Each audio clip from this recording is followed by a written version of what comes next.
전능하사 천지를 만드신 하나님 아버지를 내가 믿사오며 그 외아들 우리 주 예수 그리스도를 내가 믿사오니 이는 성령으로 잉태하사 동정녀 마리아에게 나시고 본디오 빌라도에게 고난을 받으사 십자가에 못 박혀 죽으시고 장사한 지 사흘 만에 죽은 자 가운데에서 다시 살아나시며 하늘에 오르사 전능하신 하나님 우편에 앉아 계시다가 저리로서 산 자와 죽은 자를 심판하러 오시리라. 성령을 믿사오며 거룩한 공예와 성도가 서로 교통하는 것과 죄를 사하여 주시는 것과 몸이 다시 사는 것과 영원히 사는 것을 믿사옵나이다. 아멘.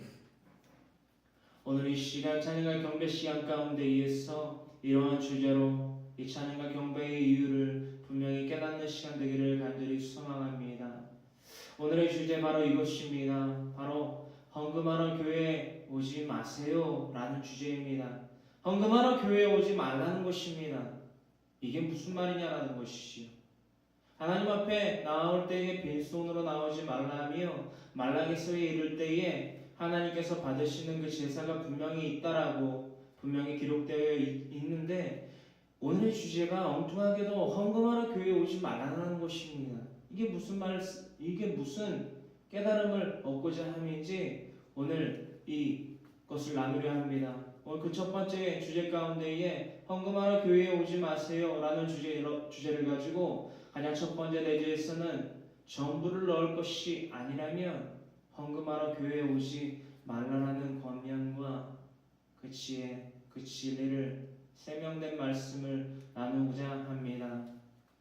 그 말씀 바로 누가복음 21장 1절로부터 4절에서 가장 그 첫 번째 되는 그 지혜를 얻고자 합니다. 우리 다같이 누가복음 21장 1절로부터 4절까지의 말씀을 다같이 봉독합니다.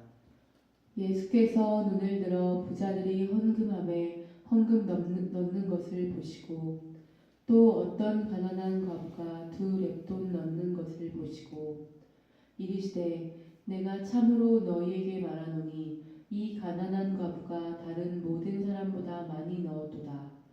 저들은 그 풍족한 중에서 헌금을 넣었거니와 이 과부는 그 가난한 중에서 자기가 가지고 있는 생활비 전부를 넣었느니라 하시니라. 아멘.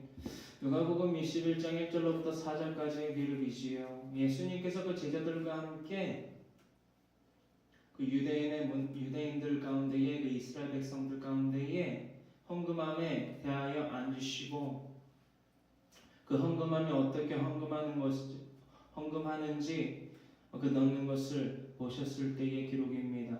우리가 여기에서 가난한 한 가부인 그 2렙돈 넣는 여인이 등장하지요. 이 자리에 그 기록이 나타나 있습니다.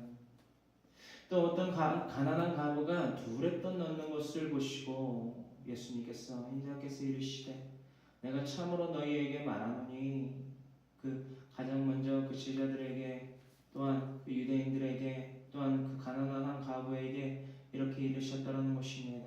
말하노니 이 가난한 과부가 다른 모든 사람보다 모든 그 부자들을 포함한 모든 유대인들보다 많이 넣었도다.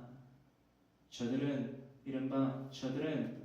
그 가난한 과부가 아닌 평민들도 아닌 부자들은 그 풍족한 중에서 헌금을 넣었거니와 이 과부는 그 가난한 중에서 자기가 가지고 있는 생활비 전부를 넣었느니라 말씀하셨다는 것입니다.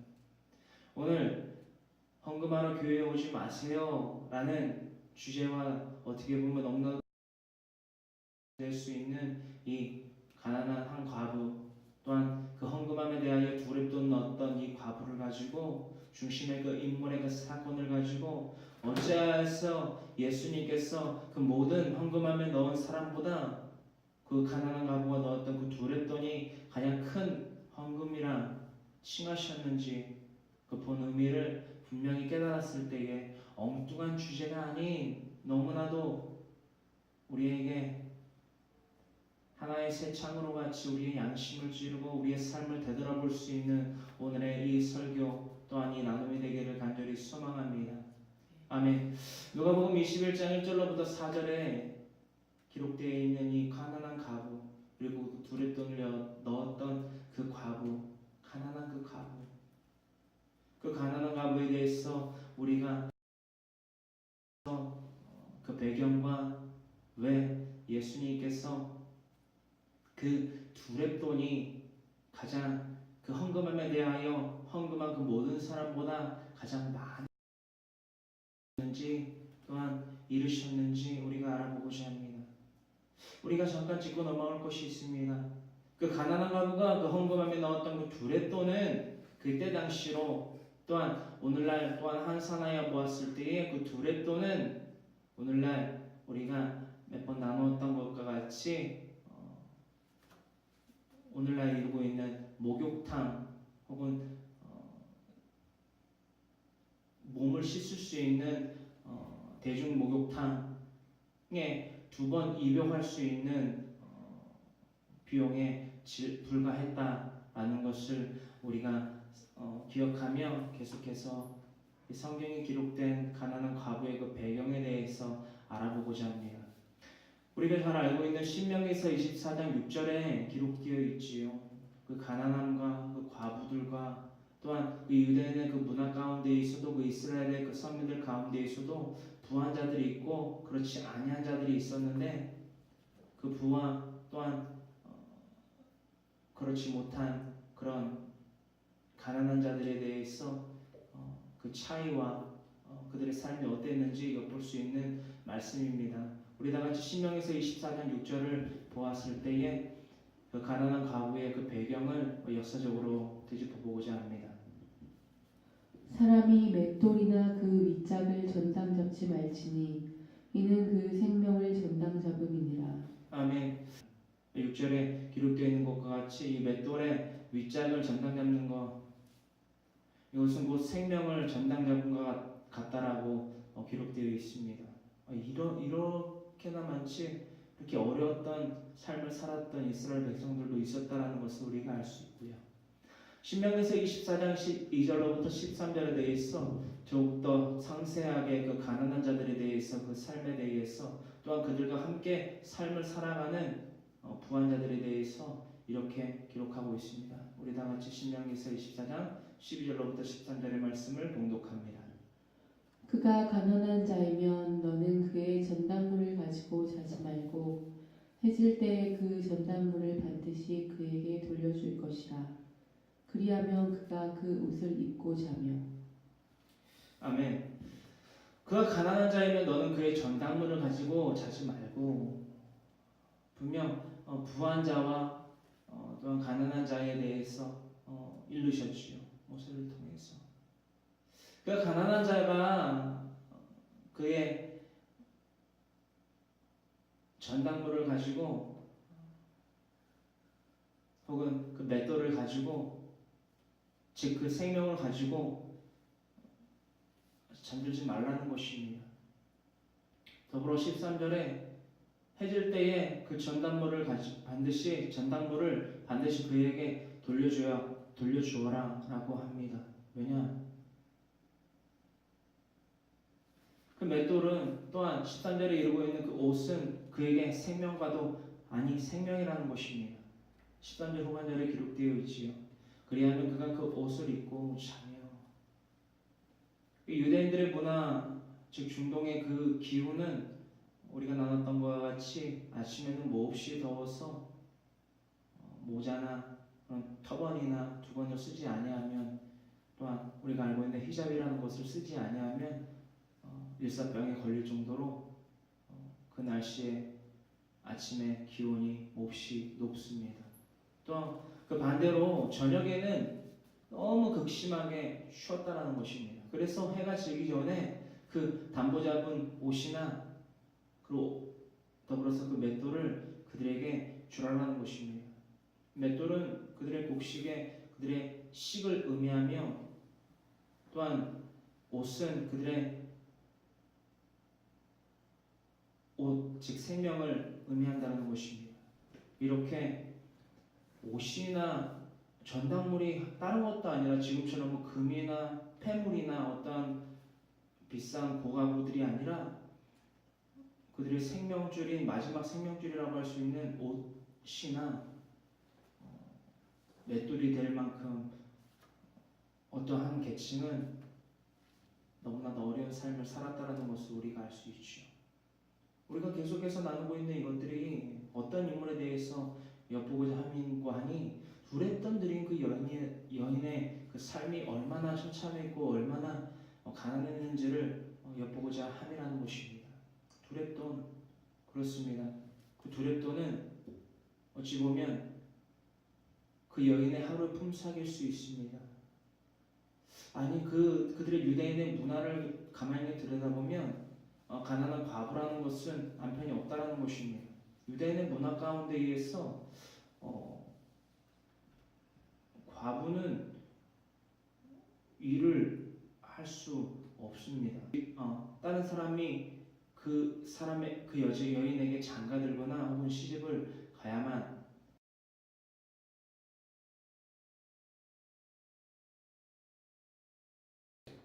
어떤 삶을 제대로 영위할 수 있었다라는 것을 우리가 알 수 있지요. 한편으로 정말 성경에 예수님이 말씀하신 것과 같이 모든 돈을 마지막 그 생명, 남은 그 생명을 넣은 것일 수도 있습니다.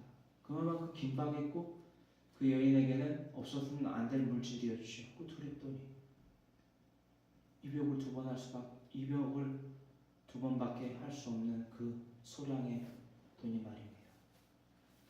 이렇게 이스라엘이 역사적으로 이런 가난한 자들도 분명히 그들 가운데 섞여 있었다는 것을 우리가 알 수 있었습니다.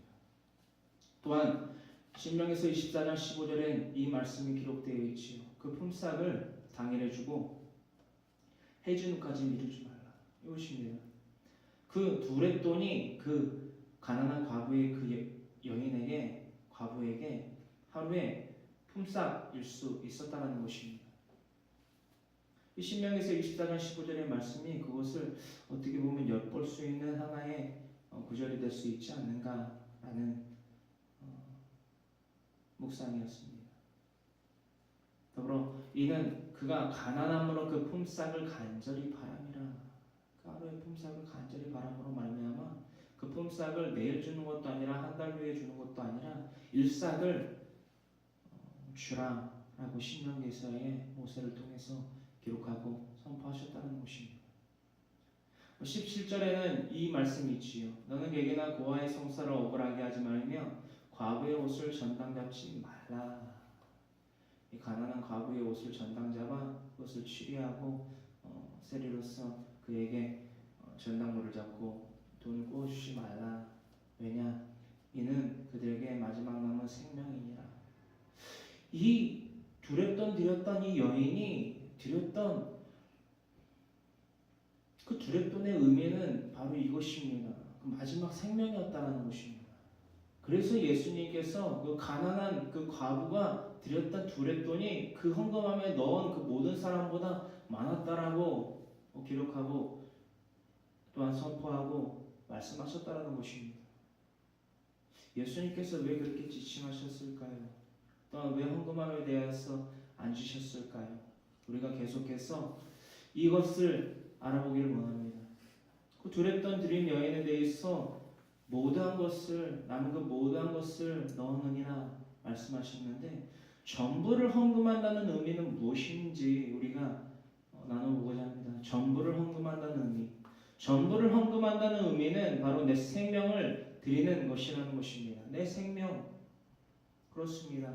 우리가 신명기서 24장에서 계속해서 알아보았듯이 그 맷돌의 윗 손잡이가 달린 윗 맷돌이나 옷이 또한 오늘 본문 말씀에서 나누고 있는 그 두렙돈 그것이 바로 그 마지막 생명이라는 것입니다. 그 가난한 과부는 예수님께 생명을 드린 것입니다. 맷돌을 드린 것입니다. 자신의 옷을 드린 것입니다. 우리가 왜 그 가난한 과부는 왜 그 옷을 드릴 수 있었고 그 가난한 과부는 왜 맷돌에 윈 맷돌을 드릴 수 있었고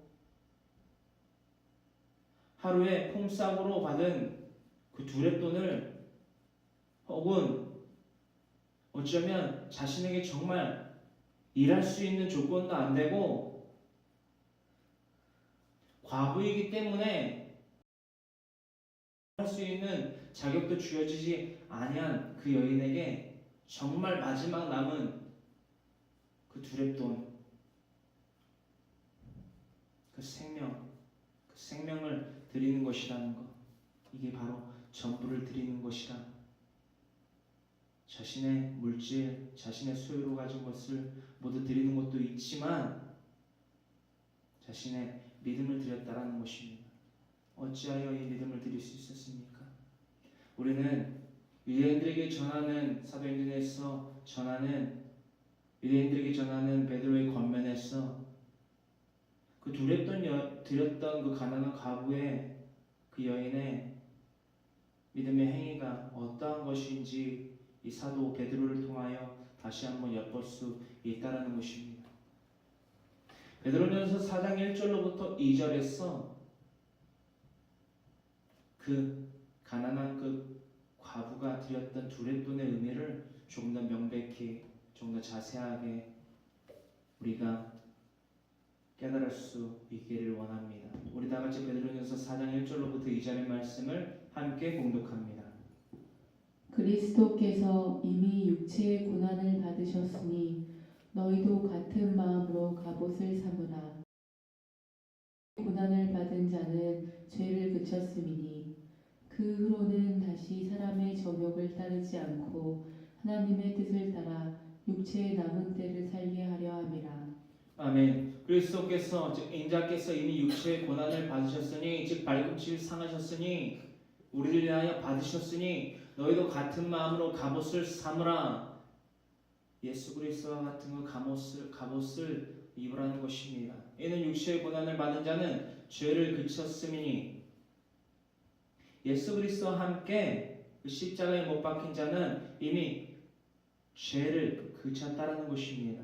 이 베드로와 더불어서 로마서 6장 6절 그 바울이 일렀던 것 같이 죄의 멍에를 우리에게로부터 지지 않게 하려 하심으로 말미암아 이 땅에 오시며 우리를 위하여 십자가에 달려 돌아가신 예수 그리스도를 믿고 의지함으로 말미암아 우리가 그리스도와 함께 십자가에 못 박혀 죽은 자는 즉 참된 그리스도인은 그 죄를 그친 즉 죄의 멍에를 다시 지지 않게 하는 또한 안아야 한다는 것입니다. 1절에서 말하고 있는 베드로가 권면하고 또한 이루고 있는 그 주 내용이 로마서 6장 6절과 상통한다는 것입니다.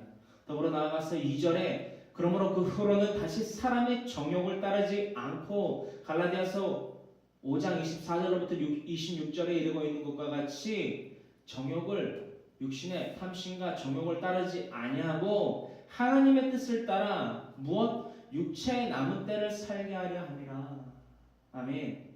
그렇습니다. 누가복음 24장에 이르고 있는 것, 즉 그 헌금함에 대하여 앉으사 어떻게 헌금하는지 보신 그 예수님과 더불어서 그 수많은 유대인들과 더불어 한 가난한 과부가 두렙돈을 넣었지요.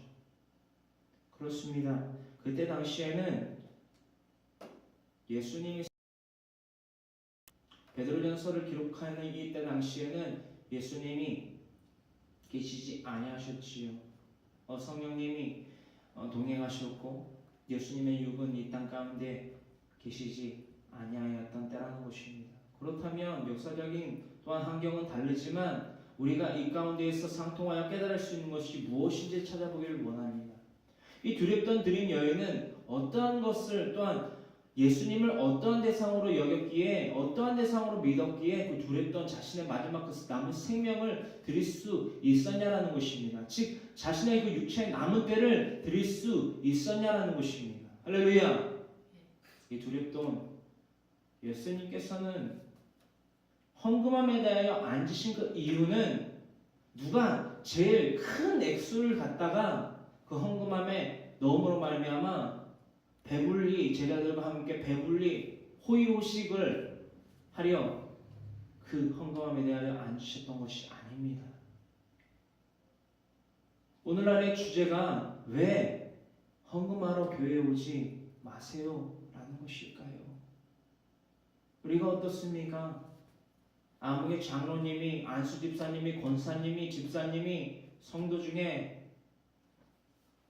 헌금, 많은 액수의 헌금을 하자, 물론 하나님께서 기뻐하시겠지요. 하나님께서 기뻐하시는 일이겠지요. 허나 우리가 잊지 말아야 될 것이 있다는 것입니다. 바로 이 두렛돈들인 이 가난한 과부의 믿음이라는 것입니다. 그 가난한 과부의 믿음은 무엇이었을까요? 인물로서 어떠한 대상으로서 인지하고 여겼냐는 것입니다. 내가 이 생명을 드려도 아깝지 않은 분, 내가 이 생명보다 더욱더 어떠한 것이라도 가지고 있다면 이분께 드릴 수 있다. 아까움도 망설임도 한시에 나의 육신의 정욕과 탐심도 섞이지 아니한 순수한 그 믿음, 그 믿음을 드리는 그 가난한 과부와 같은 베드로의 고백, 또한 더불어 나아가서 유대인들에게 이르는 권면, 우리가 그 권면을 바로 받고자 합니다. 이 두렵던 드린 가난한 과부, 이 한 캐릭터, 더불어서 이 베드로의 권면, 유대인들에게 하는 이 권면, 우리가 역사적인 사실뿐만이 아닌 역사적의 역사 가운데에서 기록되어 있는 기록이 아닌 우리의 삶 가운데에서 바로 이 성경을 통하여 우리에게 권면하고자 하는 것이 무엇인지를 바로 깨달았어. 이 가난한 과부가 드렸던 이 두렛돈과 같은 우리의 참된 믿음의 삶을 드리는, 우리의 육신의 모든 남은 때를 드리는 저 여러분들이 되기를 간절히 소망합니다. 이제까지 우리의 삶 많이 살아왔지 아니합니까? 우리를 위해서 육신의 때를 많이 지내오지 아니하였습니까? 그렇다면 이제부터 이 한 가난한 과부처럼, 또한 사도 베드로와 같이 우리의 육신의 남은 때를 하나님의 뜻을 위하여 살아가는 저 여러분들이 되기를 간절히 소망합니다. 간절히 소망합니다. 우리가 그러므로 말미암아 이 찬양 가운데에서 우리의 모든 것을 주님께 드리기를 원한다고, 우리의 육신의 남은 때를 드리기를 원한다고, 이 간절한 이 두렛돈을 드린 여인의 고백처럼, 의 권면과 이 고백처럼 이 찬양 주님께 올려드리려 합니다.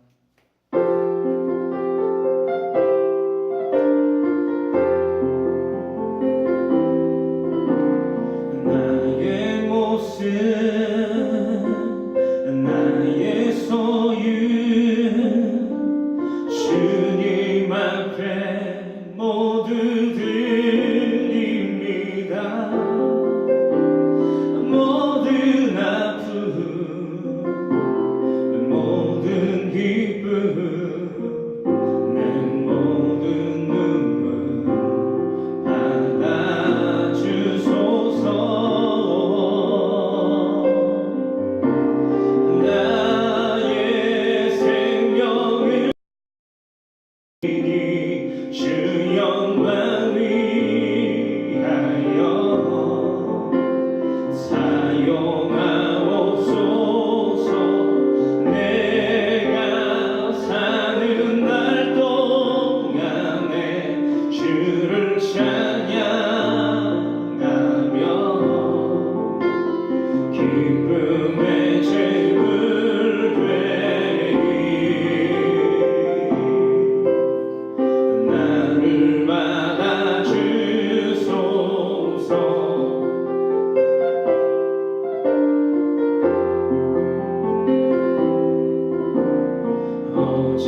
사용하옵소서.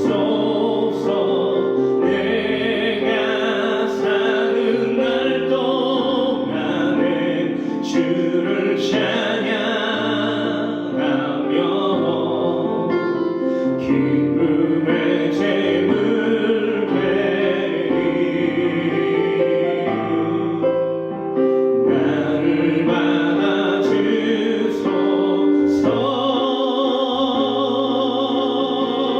우리가 지닌 이 모든 것들을 다 주께서 우리에게 주시었네. 아멘.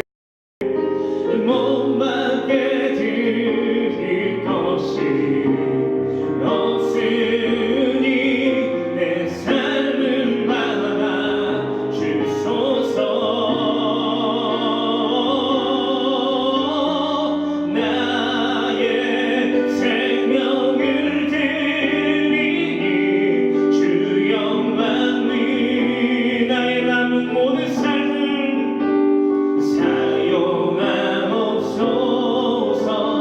내가 사는 날 동안에 주를 찬양하며 주님의 기쁨의 제물 되리오. 주님요 나를 받아주소서.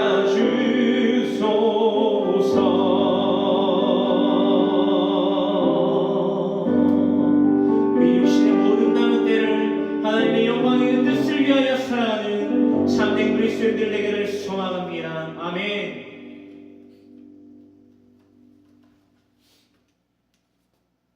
두 번째, 헌금하러 교회에 오지 마세요라는 주제를 가지고 우리가 깨달을 두 번째, 바로 반쪽 헌금하지 마세요라는 것입니다. 반쪽 헌금 하나님께 드리지 마세요라는 것입니다.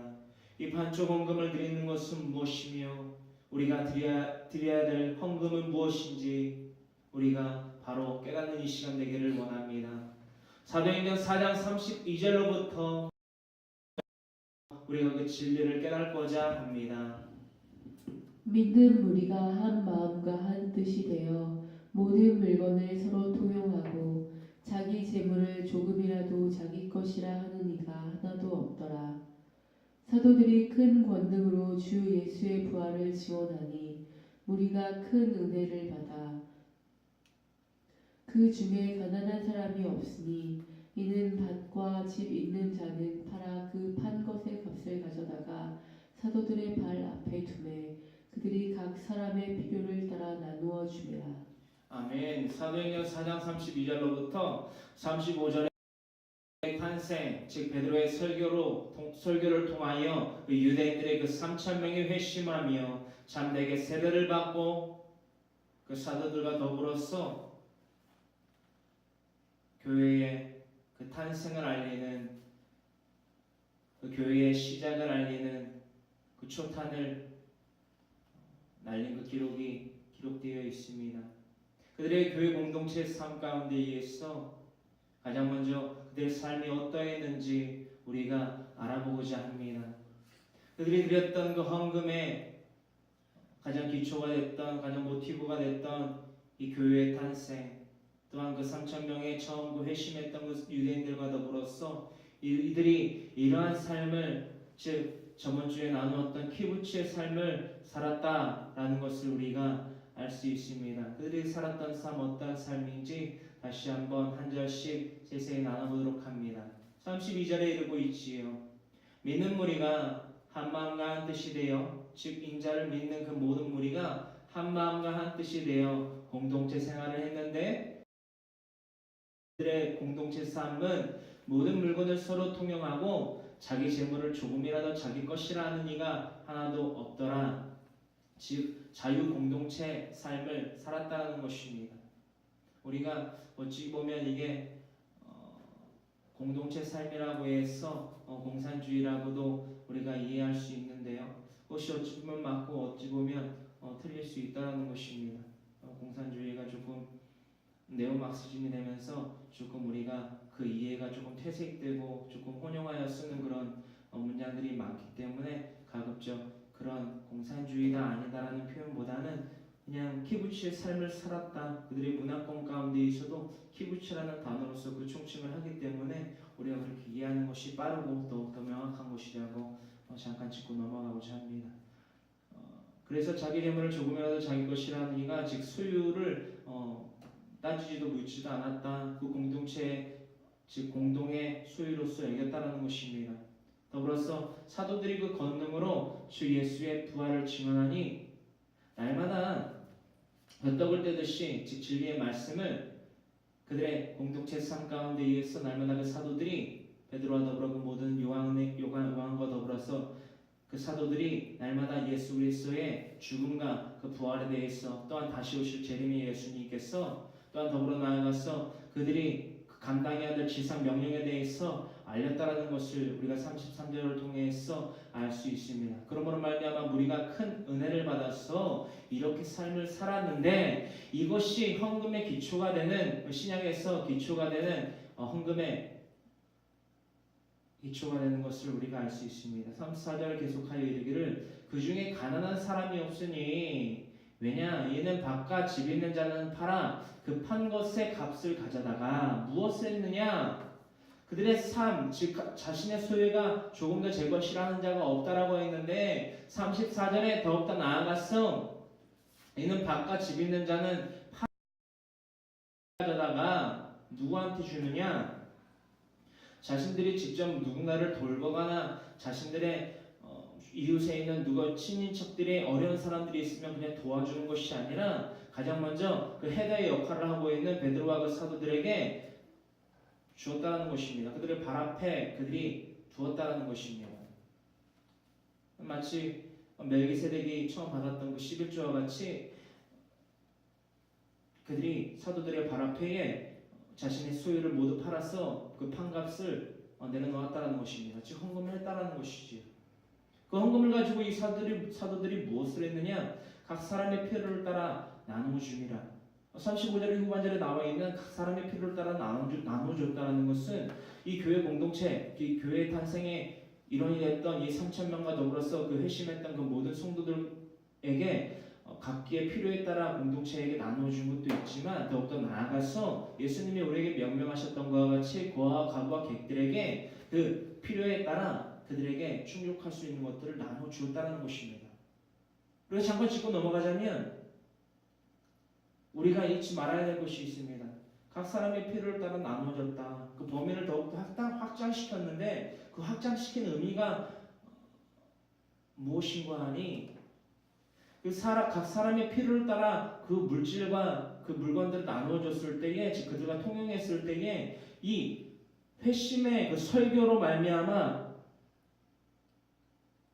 유대인들이 돌아왔다는 것과 같이 예수님을 인자로서 메시아로서 참된 메시아로서 인정하고 받아들이고 회개하고 참된 믿음 생활을 했던 것과 같이 그 가난한 고아와 가부와 객을 물질로만 도운 것이 아니라 무엇이 딸려갔느냐?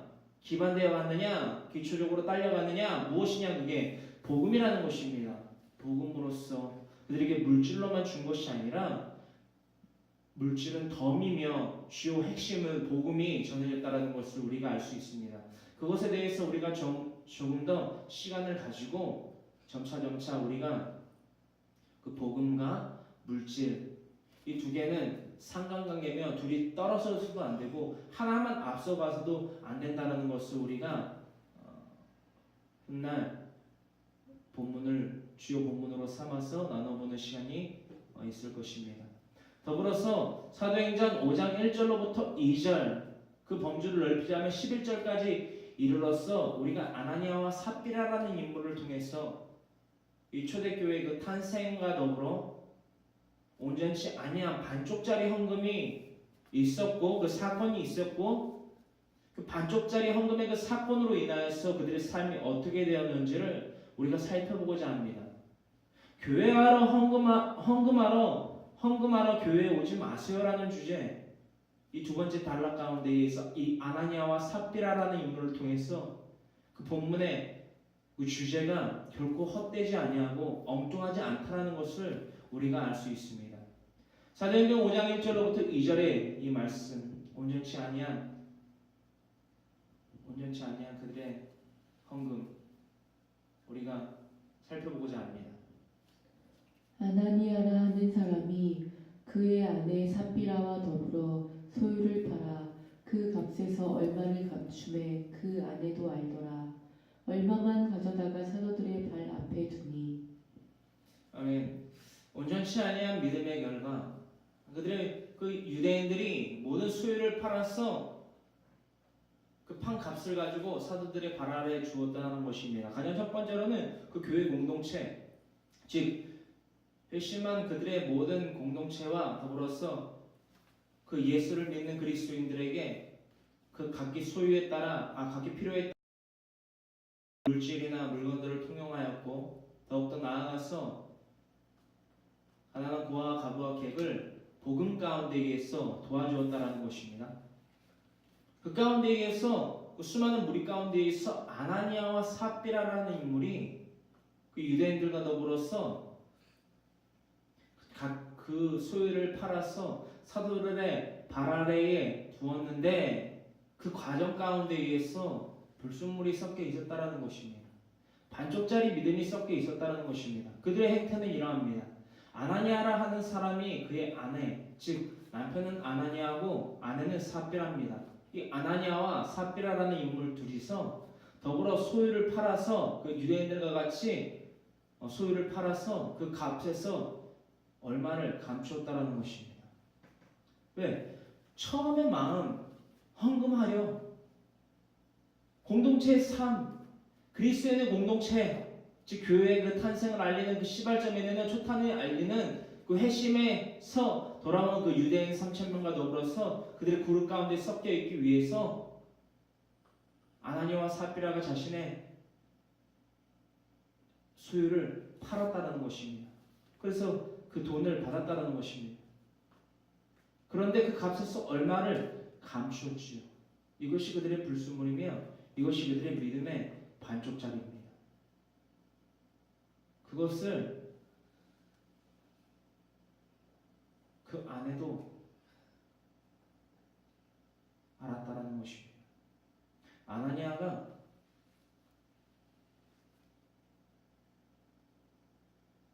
그 판값의 일부를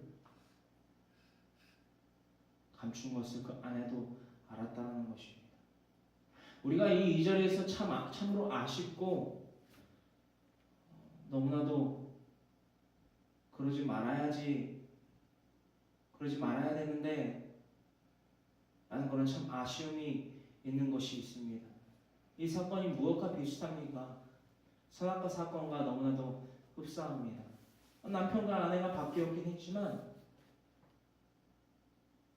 너무나도 아쉬운 사건이라는 것입니다.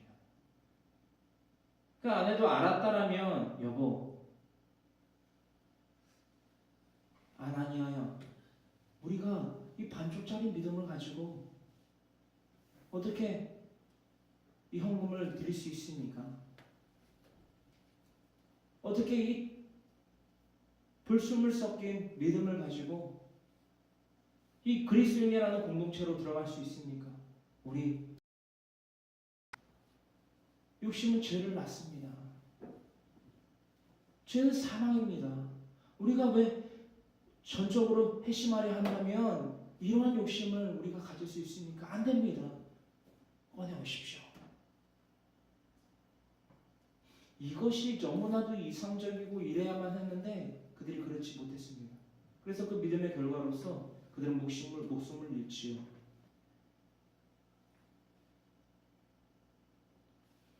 목숨을 잃습니다. 이들이 이러한 이러한 결과를 얻었던 것은 무엇입니까? 또한 어찌 보면 기회가 있었습니다. 사도 베드로가 물었습니다. 성령을 속이느냐? 나를 속이는 것이 아니라 성령을 속이느냐? 아나니아와 삽비라 모두 아니라고 속이지 않았다고 하다가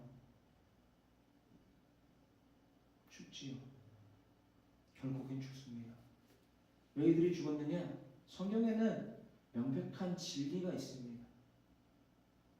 우리가 하나님에게 돈을 드리라는 것이 아니라 정말 믿음을 드리기 위해서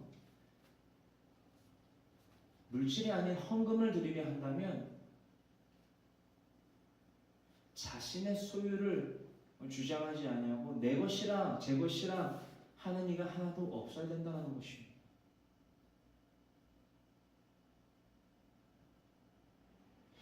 이 유대인의 문화 가운데 의해서 소유를 팔아서 그 돈을, 그 금을, 그 은을 사도들에게 드렸는지 이 문화적인 배경도 우리가 알아야만 합니다. 그것을 잠깐 짚고 넘어가자면 예전에는 구약에서는 피의 제사를 드렸지요. 혹은 가루로서 드리는 소제도 있었고 대부분 그냥 번제나 그런 화목제의 제사 제물로서 드려지는 것들이 있었는데 이 신약에서 갑자기 그것이 없어졌습니다. 그것이 언제 없어졌냐? 바벨론 포로 생활 70년의 그 삶 가운데 의해서 없어졌습니다. 우리가 이 하나의 이 사건, 이 바벨론 포로 생활 이 70년 가운데 의해서는 무엇이 그들의 닉네임이었다? 포로. 그들의 삶 가운데에서도 어떤 사람은 권위가 있었고 없었지만 대부분의 95% 이상의 사람들이 그 피해 제사를 드릴 수 있었다 없었다? 없었다라는 것입니다. 그런데 이들이 제사를 드리지 아니하고 그 제사를 그치고 우리는 가진 것이 없으니까 하나님 앞에 우리의 행위로서 드려주는 것이 이제는 그쳤다라고 해서 손 딱 씻고 입 닦을 수 없었다는 것입니다. 그래서 드려졌고 또한 행해졌던 것이 무엇이냐? 우리가 구약의 마지막 선지자라 일컫는 누구를 통해서 세례 요한을 통해서 그것을 알 수 있지요. 바벨론 포로 생활 때에 누구인지 모르나 그 바벨론 포로 생활 때에 그 피의 제사가 자연스럽게 소멸되고 세례가 주어졌다는 것을 물세례가 주어졌다는 것을 그러므로 말미암아 하나님과 우리의 그 관계 우리의 죄를 회개하는 그 세례가 이행되었다는 것을 우리가 알 수 있었습니다. 그래서 이들이 자신의 소유를 팔아서 사도들의 발 아래 두는 결과를 낳게 됐다는 것이지요. 오늘날 우리의 이 헌금도 이러한 형태로 인해서 피의 제사가 아닌 양이나 소를 넣는 것이 아니라 가루를 날리는 것이 아니라 물질로서 하나님 앞에 드려지는 이 헌금인데 본문으로 돌아와서 이 물질로서 드려지는 헌금이 이들에게 너무나도 어려웠고 더불어 궁극적으로 이들 믿음이 반쪽짜리였기 때문에 내 소유를 팔아서 드리긴 했지만 이 감춘 것으로 인해 있어서 이 욕심으로 인해 있어서 죄를 낳고 그 죄가 사망을 낳았다는 것입니다. 야고보서 1장 14절로부터 15절에 이 말씀이 있지요. 오직 각 사람이 시험을 받는 것은 즉 아나니아와 삽비라가 시험을 받은 이유는 바로 이것이라는 것입니다. 자기 욕심에 끌려 미혹됨이니. 할렐루야. 창세기에서 이루고 있는 인류 최초의 그 범죄, 선악과 사건을 우리가 너무나도 잘 알고 있습니다. 창세기에서 2장 7절로부터 하나님께로부터 흙으로 지음받고, 즉 동물과 같이 흙으로 창조되고, 더불어 나아가서 그 동물과는 또 다르게 별개로 즉 코에 그 생기, 하나님의 그 생기가 불어 넣어짐으로 말미암아 생명이 된 그 인간들이 태초 인류의 그 아담아라 총칭하는 그 아담과 하와가 선악과를 따먹지요. 우리가 선악과를 따먹을 때에 그 원흉이 됐던 그 캐릭터가 무엇입니까? 옛ben고 사탄입니다. 그렇습니다. 그것과 더불어서 야고보서 1장 14절로부터 15절은 그 아담과 하와가 무엇이 결여되었기에, 무엇이 틈탔기에, 무엇이 그들 가운데 있었기에 그 원흉인 옛ben 그 사탄에게 그 게임에 넘어갔는지를 우리가 알 수 있습니다. 14절에 이르고 있습니다. 오직 그 각 사람이 시험을 받는 것은 자기 욕심에 끌려 미혹됨이니. 15절에 욕심이 잉타한즉, 욕심이 무엇을 낳느냐? 죄를 낳고 죄가 큰즉 무엇이 되느냐? 사망을 낳는다는 것입니다. 이것이 야고보서 1장 14절로부터 15절의 말씀의 핵심이지요. 우리가 이 야고보서 말씀을 깨달았을 때에 우리가 어렸을 때부터 지금 성장의 때에 이르러서까지 또한 앞으로 그 모든 날 가운데 의해서 하나님 앞에 드려지는 그 제사의 가운데 의해서 그 헌금이 그 제사가 어떻게 드려져야 되는지 우리는 분명히 알아야만 한다는 것입니다. 우리가 주일날 아침에 혹은 금요일날 수요일날 예배 지갑에서 1,000원짜리든 10,000원짜리든 100,000원짜리든 100만원짜리든 1,000만원짜리든 1억짜리든 그 이상의 백지수표든 그 액수가 중요한 것이 아니라 가장 먼저 그 아까움을 버리고 더욱더 그 아까움을 버릴 수 있는 것이 무엇이냐? 그 속성이 욕심을 버리고 하나님 앞에 온전히 제사의 제물로서 준비를 해야 된다는 것입니다. 우리 인간은 너무나도 빠른 시대의 변천 가운데 의해서 보면 일장일단이 있는데 너무나도 큰 단에 맞물려 있는 속성이 있죠. 너무 편한 것을 추구하고 빠른 것을 추구하다 보니까 사람을 병들게 하고 사람을 안 좋은 그런 상황으로 많이 내모는 경향이 있습니다.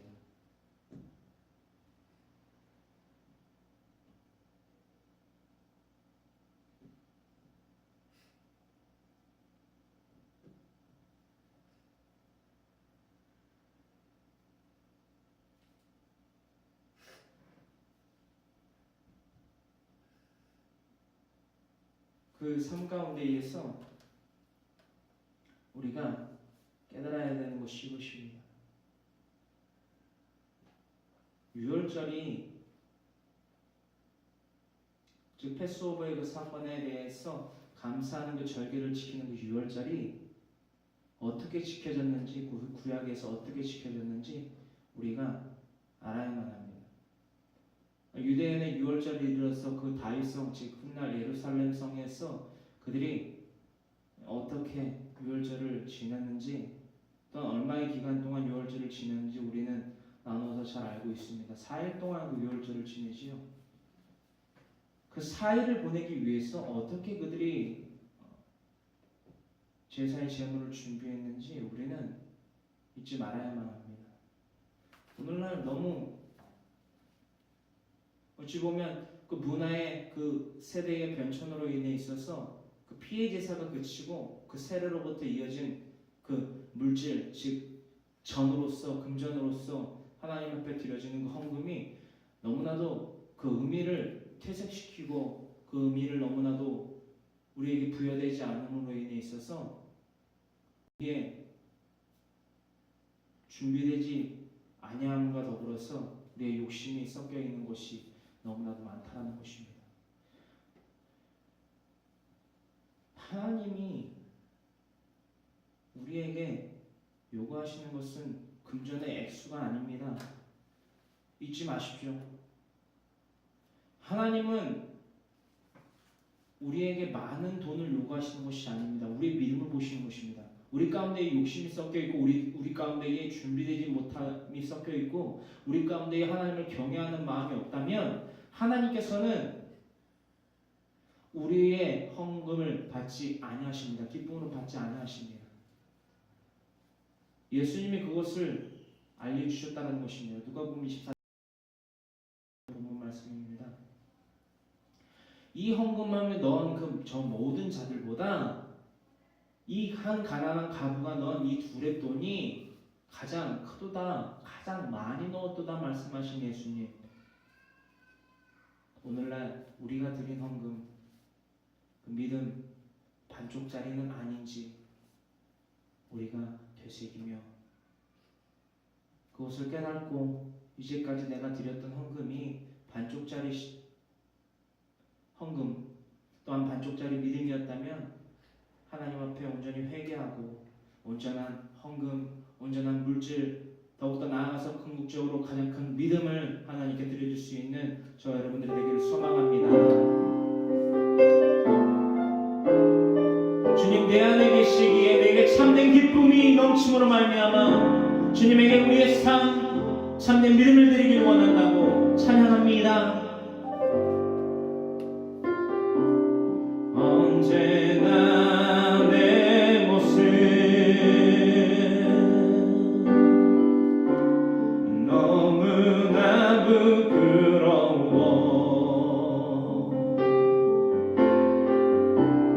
무릎으로 주님께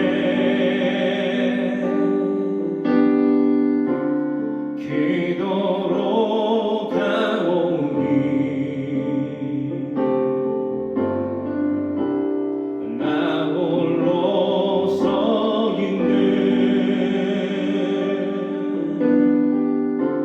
죽은 내 영 깨우사 오직 주님만 나를 세워 내 영상에 하소서. 주님 내 안에 주님 내 안에 내 안에 계시고 주님 내 안에 주님 내 안에 나를 세워주소서.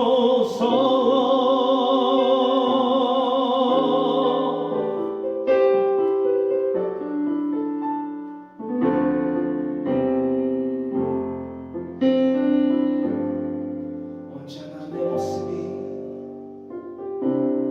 언제나 내 모습 주님 우리를 모두 감사하십니다. 너무나 부끄러워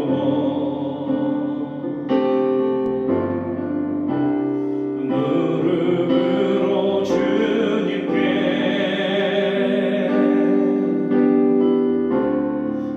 기도로 가오니 나 홀로 서 있는 죽은 내 영 깨우사 오직 주님만 나를 세워 내 영 살게 하소서. 주님 내 안에 주님 내 안에 내 안에 계시고 주님 내 안에 주님 내 안에 나를 세워주소서.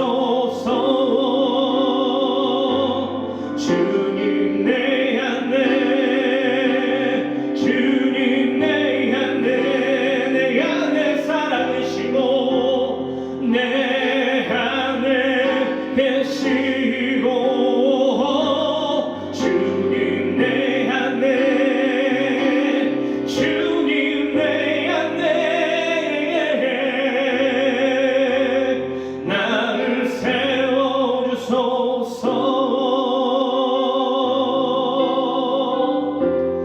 나를 세워주소서.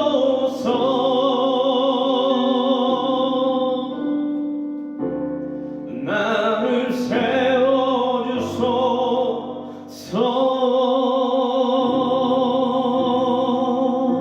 세워주소서. 아멘.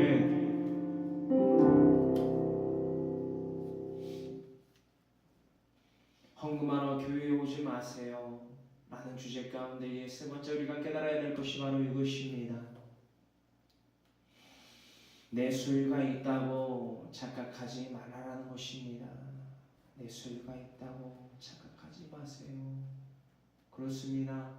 아나니아와 삽비라가 그 그리스도인의 공동체 가운데 의해서 그들 공동체에 거하는 그 일원들이 자신의 모든 소유를 팔아서 그 판 것을 사도들의 발 아래 놓는 것을 함께 행하려 마음은 먹었지만 그 마음 가운데 의해서 욕심이 있었다는 것이지요. 그 욕심은 무엇 때문에 생겨난 것입니까?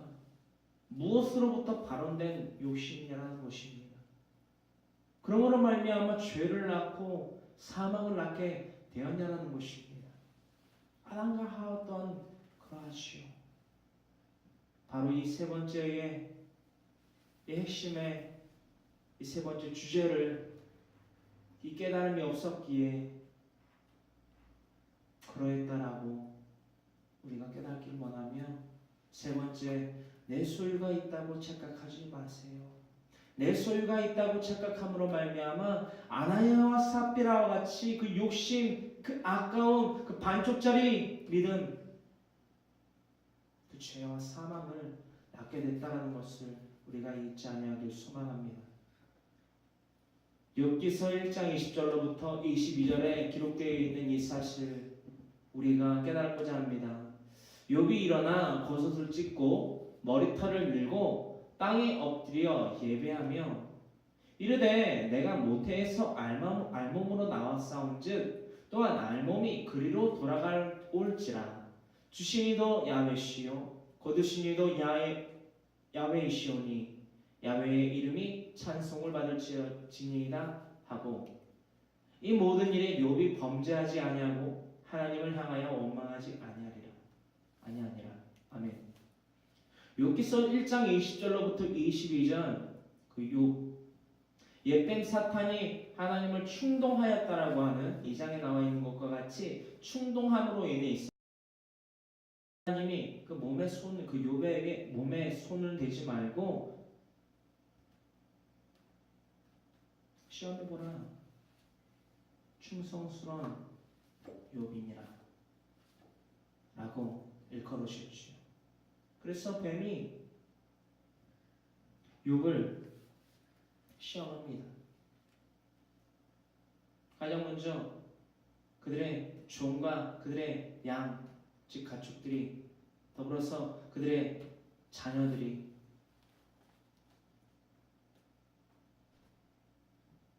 첫째, 즉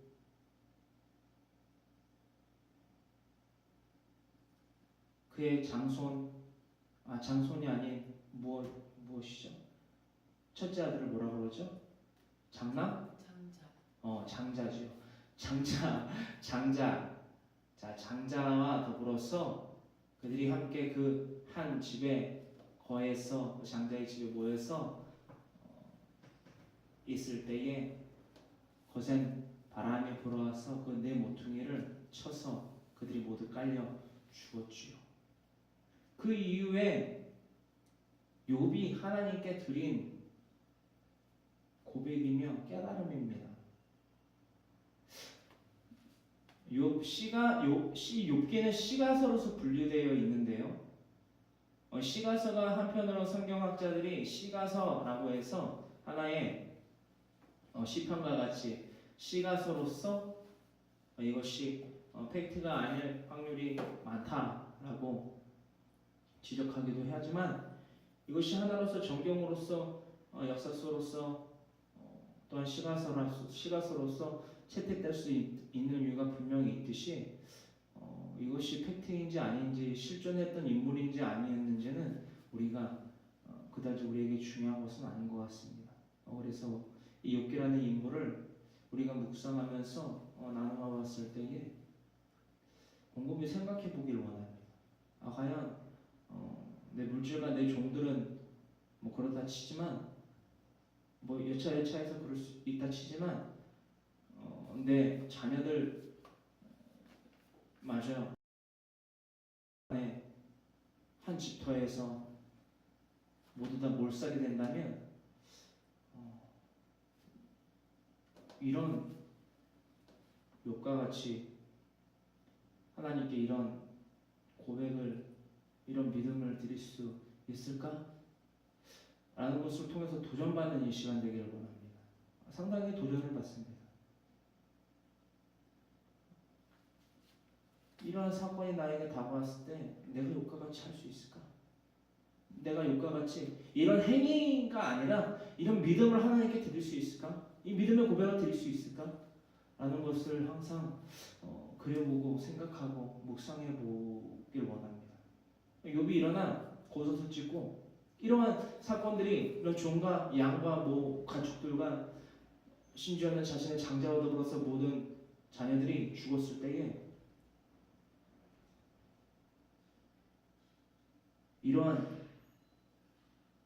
행태를, 믿음의 행태를 보였다는 것이요. 욥이 그 자리에서 일어나 겉옷을 찢고 머리털을 밀고 우리가 굵은 베옷을 입듯이 이 욥의 행태 또한 끝자락에 있는 것입니다.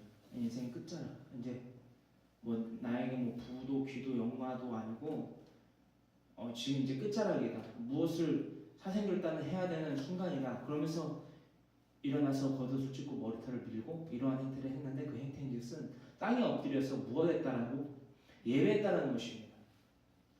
이해가 가지 않는 부분이 상당히 많을 것입니다. 자신의 종과 자신의 소유와 자신의 울타리 집이 무너져서 집이 무너진 것도 그렇지만 자신의 자식들이 모두 죽었는데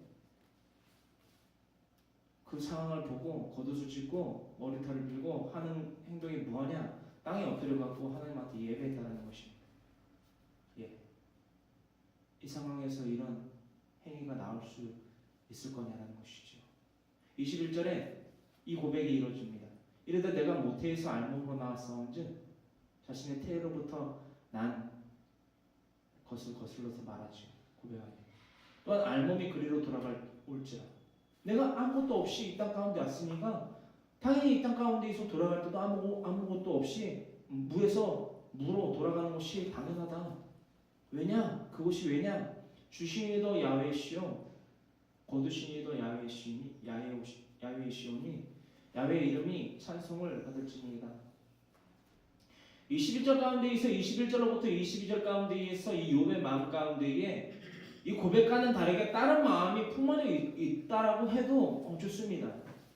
그러나 이 고백이 나오기까지 얼마나 참담한 심정인데도 불구하고 이러한 행위가 나올 수 있는지 그것을 더욱더 집중해보는 이 시간 되기를 원합니다. 욥이라는 인물, 믿음의 사람이라고 하면 욥이라는 인물을 빼놓을 수 없죠. 물론 욥기고 후반장에 이르러서는 조금 엘리후에게 물매를 맞기도 하지만 그 어떻게 보면은 그것보다는 이 앞에 있는 이 사건을 우리가 조금 더 눈여겨보기를 원한다는 것입니다. 도전받기를 원한다는 것이죠. 이 소유가 하나님께로부터 났고 하나님께로 알몸으로 나왔은즉 알몸으로 돌아가는 것이 지당하듯 하나님께서 내 이건 모든 것을 나에게 주시기 때문에 걷어가는 것도 하나님의 임의이다 라는 것을 즉 소유권을 대해서 그 정체를 밝히는 것입니다. 인지함을 고백한다는 것입니다. 할렐루야. 사랑하는 필요한 개성도 여러분, 우리의 모든 소유, 물질, 장마, 심지어는 내 자녀, 내가 귀하게 여기는 사랑하는 모든 대상들, 그것은 내 것이 아니라고 욥과 같이 고백할 수 있습니까? 아니면 이 21절의 욥의 고백을 부정하실 겁니까? 내가 저렇게 할 수 있을까? 라는 거룩한 부담감이 아니라 저거는 정상이 아니야 라고 부정하며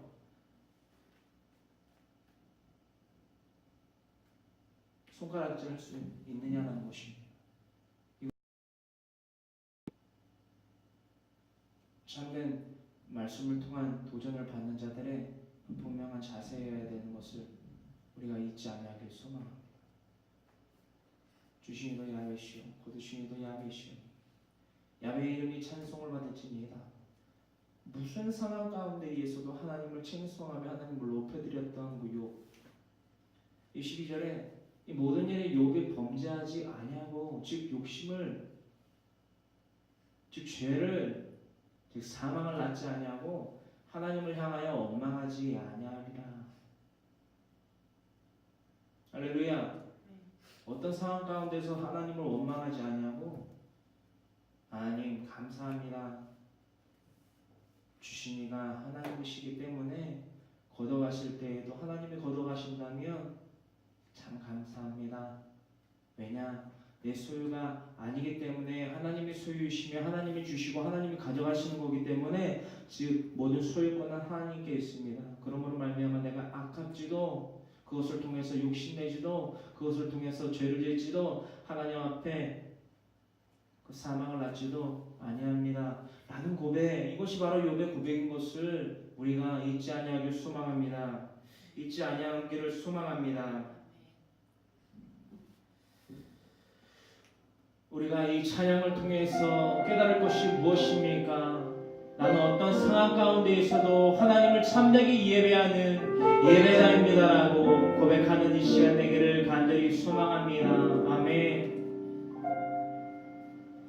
나는 하나님을 예배하는 예배자입니다.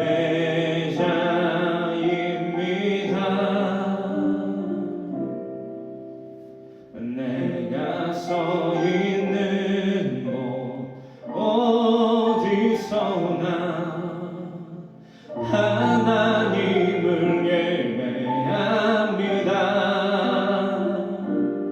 내 영혼 거룩한 은혜를 향하여 내 마음 완전한 하나님 향하여 이곳에서 바로 이 시간 하나님을 예배합니다.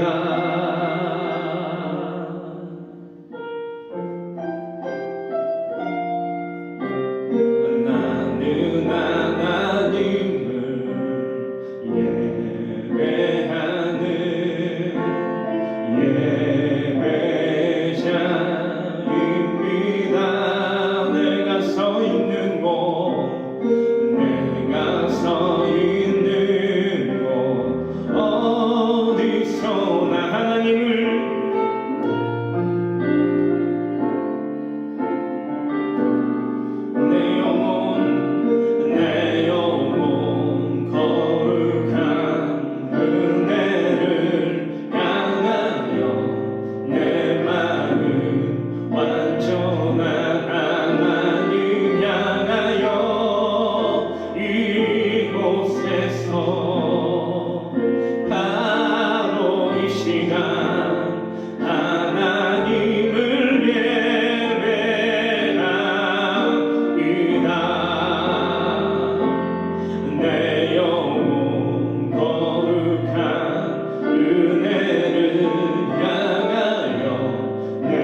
주님 찬양합니다.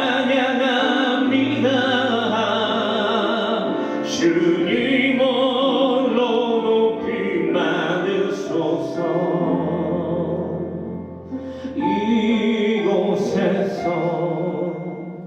바로 이 시간 하나님을 예배합니다.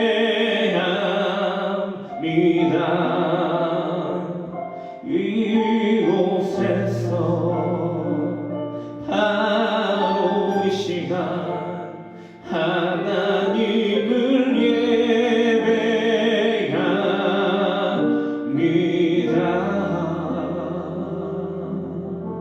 어떤 상황 가운데 있어도 주님을 찬양하고 경배합니다. 아멘.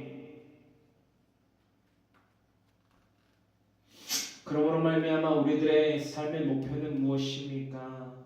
또한 우리의 삶의 목표는 무엇이 되어야만 합니까? 우리 다같이 우리의 목표를 함께 깨달음으로 또한 믿음으로 선포하기를 원합니다. 헌금의 참 의미를 깨달아 물질이 먼저가 아닌 나의 믿음을 드리는 그리스도인이 되자. 다시 한번 헌금의 참 의미를 깨달아 물질이 먼저가 아닌 나의 믿음을 드리는 그리스도인이 되자. 아멘. 그렇습니다. 말라기서 그 선지자를 통하여서 하나님이 그 유대인들에게, 이스라엘 그 백성들에게 깨닫게 하신 것이 무엇입니까? 하나님께 드려주는 그 번제의 제사의 제물 중에 수컷이 섞여 있다는 것입니다. 더불어 나아가서 눈 멀고 다리 저는 즉 흠 있는 것들로 하나님 앞에 드려졌다는 것입니다. 더불어 나아가서 흠 없는 것은 무엇이었습니까? 구별되어져서 부리지도 아니하고 그 양의 털을 깎지도 아니한 것, 하나님 앞에 온전히 구별되어진 것들로 드려져야 했던 그 제사의 제물이 그들의 또한 오늘날의 우리들의 욕심과 탐심과 죄와 사망으로 인하여 악한 욕심으로 인하여 하나님 앞에 구별되어 드려지지 못했다라는 것입니다. 이런 구별됨도 우리가 갖춰져 있지 않은 상태에서 드리는 헌금은 헌금이 될 수 없습니다. 수 없습니다. 말라기 선지자를 통하여서 하나님 말씀하시지요. 그 흠 있는 것들을 바치는 그 이스라엘 백성들에게 나에게 바칠 것이 아니라 너희들의 왕들에게, 너희들의 지상에 있는 그 왕들에게 가져다 주어봐라. 하물며 나에게 그것을 바치느냐라고 말씀하셨다라는 것입니다. 이 세상의 왕들도 받기 거북한 것들 하나님에게 드려서는 안 된다는 것이지요. 유대인의 그 유월절의 그 절기가 어떻게 드려졌다라고 했습니까? 반복해서 말씀드립니다. 4일 동안 드려졌습니다. 아니, 어떻게 보면 그 4일을 준비하기 위해서 내 집에서 비둘기를 기르고 양을 기르고 소를 길렀다는 것이 되죠. 구별되어지고 1년 동안 부리지도 아니하고 그 양의 털을 깎지도 아니한 채 온전히 하나님에게 드려질 거룩한 구별되어진 제사의 제물로서 준비되어졌던 것을 우리가 잊지 말아야 된다는 것입니다. 우리의 헌금은 주님께 어떻게 드려지고 있습니까? 아까움으로, 욕심으로 하나님 앞에 드려지고 있습니까? 내가 이번 달에 얼마나 헌금 드렸지? 내가 1년에 얼마나 헌금을 드렸지? 셈을 하고 계십니까? 그렇다면 또한 더불어 이 셈을 하고 있지 아니합니까? 내가 이만큼을 드렸으니 이만큼이 나에게 왔나? 그것을 책정하고 있지는 않습니까? 그것은 헌금이 아닙니다.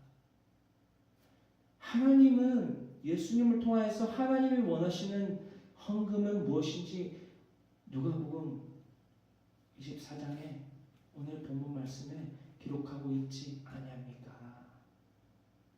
두렙돈이 또 나아가서 더 큰 돈이 하나님을, 예수님을 기쁘게 했던 것이 아니라 그 믿음이, 그 행위가 그 반쪽짜리 믿음이 아니라 온전한 믿음, 즉 두렙돈들이나 가난한 과부의 그 믿음의 행위로서 드려진 헌금이 하나님을 기쁘시게 했다는 것을 우리는 깨달아야만 합니다. 자, 앞으로의 헌금 어떻게 드리겠습니까? 헌금하러 교회 오지 마시기 바랍니다. 우리의 믿음을 드리려 교회에 나오시오.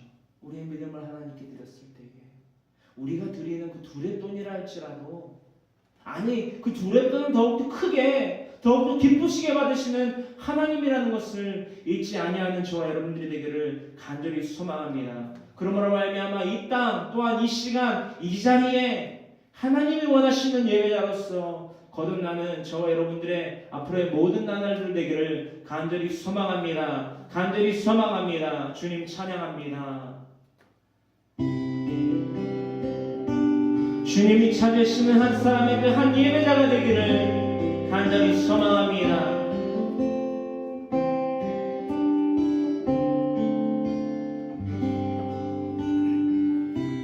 주를 위한 이곳에 예배하는 자들 중에 주님이 찾으시는 그가 찾는 이 없어 주님께서 슬퍼하시네. 주님이 찾으시는 그 한 사람 그의 배자, 내가 그 사람이 되기를, 내가 그 사람 되기 간절히 주께 예배하네.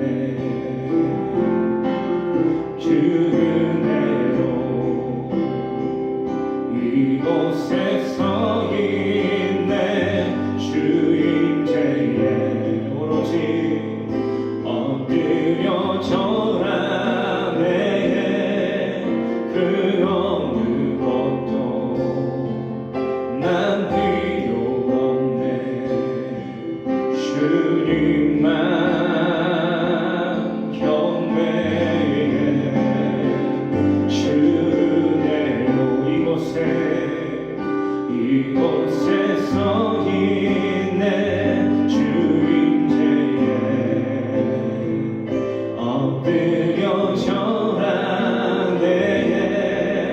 그 어느 것도 난 필요 없네. 주님만 경배해.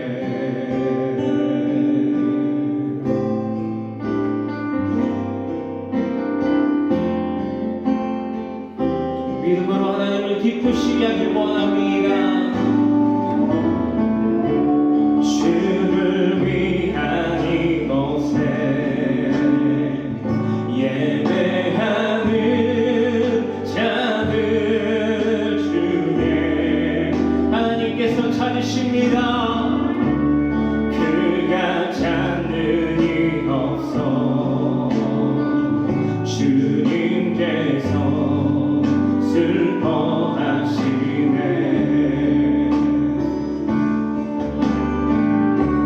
주님이 찾으시는 그 한 사람 그의 배자, 내가 그 사람 되길 간절히 주께 예배하네. 아멘. 주 은혜로 이곳에 서 있네. 주임대에 엎드려 절하네. 그 어느 것도 난 필요 없네. 주님만 경배해. 주 은혜로 이곳에 서 있네. 주임대에 모두 다 엎드려 절하네. 그 어느 것도 난 필요 없네. 주님만 경배해. 주 은혜로 이곳에 서 있네. 주임대에 엎드려 절하네. 그 어느 것도 난 필요 없네. 주님만 경배해.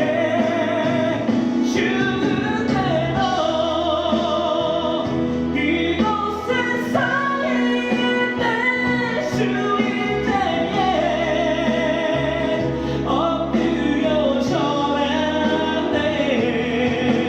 그 어느 것도 난 필요 없네. 주님만 경배해.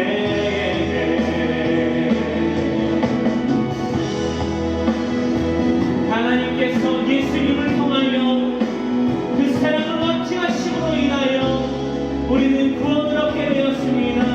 그 기회를 잃지 아니하는 믿음 가진 자 되어 그 그리스도의 십자가에 동참하는 참된 그리스도인, 참된 예배자, 참된 믿음의 이들 되기를 간절히 소망합니다. 주 은혜로 이곳에 서 있네. 주임대에 엎드려 절하네. 그 어느 것도 난 필요 없네. 주님만 경배해. 그 어느 것도 난 필요 없네.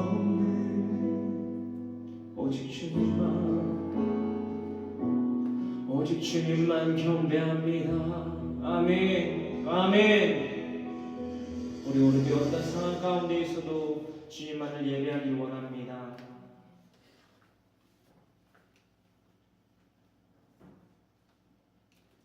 우리 이 시간 고개 숙여 기도하길 원합니다. 사랑과 은혜와 자비가 풍성하신 하나님, 어떤 상황 가운데 있어도 주님을 예배하게 하여 주시옵소서. 주님을 온전히 바라보는, 주님이 찾으시는 그 한 사람이 그 한 예배자가 되게 하여 주시옵소서. 다같이 이 시간 주님을 거룩하실 성호 세 번 부르짖고 주님이 원하시는 그 믿음의 자, 참된 그리스도인들이 되기를 간절히 바라고 원함더라고. 주님 지혜를 넣으시옵고 믿음을 굳건히 더하여 주시옵소라고 거룩하신 주님의 성호 세 번 부르짖고 간절히 기도하기를 원합니다. 주여 주여 주여, 사랑과 은혜와 자비가 풍성하신 하나님,